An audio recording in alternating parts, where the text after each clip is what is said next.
Flamenco. François van der Dries, fondateur de Minéalith, Sissi, France. Le ciment, aujourd'hui incontournable dans la construction, a besoin d'être chauffé à 1400 degrés pour être fabriqué. Ceci expliquant qu'il soit responsable de 5% des émissions de CO2 en Europe. Pour trouver une alternative au ciment, cet architecte, issu d'une longue lignée d'artisans d'art, se lance un jour le défi d'imiter la nature, capable de fabriquer des matériaux aussi durs que des pierres, des os et même des dents, sans avoir besoin de chauffer. Le procédé Minéalith travaille un peu comme la nature, mais en accéléré. Puisque pour faire une pierre comme un silex, il faut à peu près 100 000 ans. Et que là, on va faire un peu l'équivalent, si on peut dire, mais en quelques heures.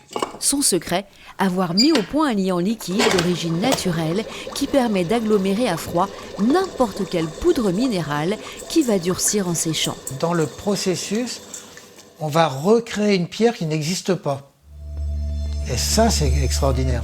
Donc je fais un peu l'équivalent d'un grès dans la nature, c'est du sable qui est collé avec une colle géologique naturelle.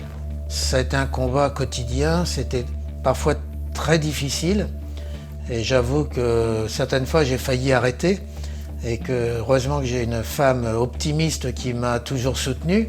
15 ans et 15 000 échantillons plus tard, son procédé, unique au monde, est aujourd'hui au point. On peut utiliser pratiquement tous les minéraux existants et puis on peut même assembler de la paille ou d'autres matériaux naturels. Donc je me suis rendu compte sur le tard que c'était gigantesque, que le jour où ça va démarrer, ça va ouvrir plein de portes partout.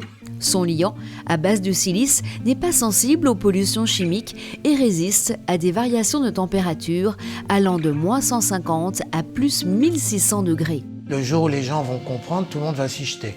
Voilà.